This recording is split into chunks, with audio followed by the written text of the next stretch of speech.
राज बहादुर पटेल शिक्षक हैं। प्राविधिक शिक्षा विभाग का जो भ्रष्टाचार शुरू हुआ, राज बहादुर जी लगातार बताते रहे, लेकिन जब सुना नहीं गया तो रेजिग्नेशन दे दिया गया। ये हिस्सा बन सकते थे, लेकिन ये सच्चे हैं। इन्होंने सब कुछ झेला, धमकी मिली, लेकिन आज भी ईमानदारी के लिए खड़े हैं।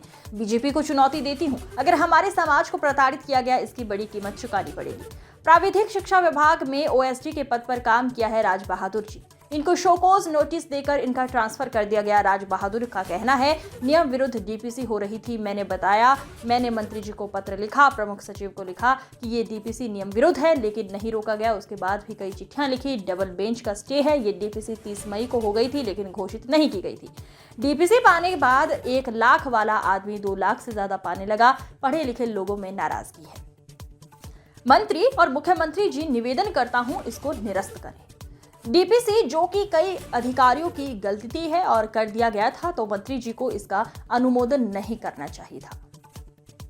मई 2022 का कि रूल चाहे पुराने अरे पद चाहे पुराने हो चाहे नए हो, अगर रूल में अमेंडमेंट हुआ है तो जो भी नियुक्तियां होंगी या जो भी डीपीसी होगी वो नए रूल से होगी। नए रूल में एचओडी का पद 100% लोक सेवा आयोग से सीधी भर्ती का है।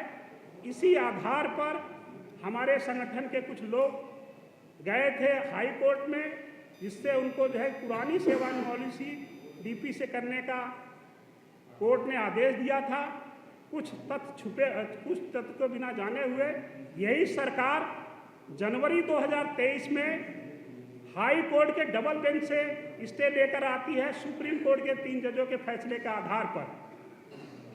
एम देवराज साहब से पहले प्रमुख सचिव डबल बेंच का स्टे लेकर आते हैं, लेकिन पता नहीं क्यों किन परिस्थितियों में पुराने सेवानिवृत्त जिससे डीपीसी कर नहीं सकते थे, उन्होंने डीपीसी किया। वो डीपीसी पुराने सेवानिवृत्त 6600 में किया और रिजल्ट जो आ रहे हैं वो 9000 पे बैंड का, जो एक बहुत बड़ी वित्तीय नियमितता है। मैं सिर्फ इतना कहना चाहता हूं कि माननीय विधायक महोदया ने के संज्ञान में जब आया तो ये मुद्दा बना।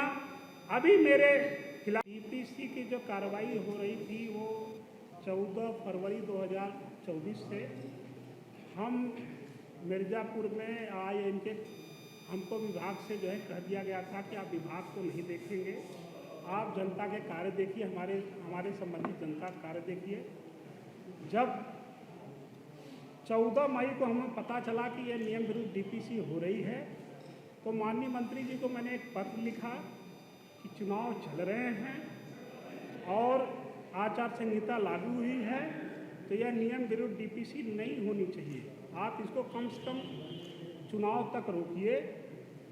मंत्री जी ने कहा कि मैं चुनाव में व्यस्त हूँ और ये डीपीसी मैं नहीं कर रहा हूँ, प्रमुख सचिव आदरणीय श्री एम देवराज जी कर रहे हैं और उनको न मैं डीपीसी करने के लिए कहूँगा, न ही उनको ये नियम विरुद्ध हो रही है कि डीपीसी को रोकूँगा।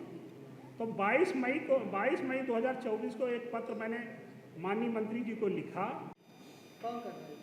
और संस्कारों की बात क्या कर रहे हैं? जब आप इस सदन में एक महिला निर्वाचित सदस्य के लिए आप आइटम जैसे शब्दों का प्रयोग कर रहे हैं, तब आपको संस्कारों की याद नहीं आ रही। मेरा सवाल है कि क्या आप अपने घर की महिलाओं के लिए, अपने घर में बहनों के लिए, माताओं के लिए इन्हीं शब्दों का प्रयोग करते?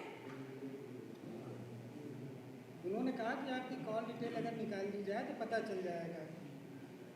देखिए, मेरी कॉल डिटेल्स निकालें या ना निकालें, कॉन्फिडेंस के साथ उन्होंने कहा था कि ऐसा कुछ है।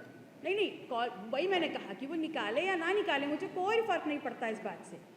लेकिन ये बात सत्य है कि उनके जो स्क्रिप्ट राइटर नोएडा में बैठे हैं और जो उनके लिए स्क्रिप्ट लिख रहे हैं, उनकी बुद्धि पर मुझे थोड़ी दया आती है कि स्क्रिप्ट राइटर ये भूल जा रहे हैं कि घोड़ों की दौड़ में वो खच्चरों को दौड़ा रहे हैं।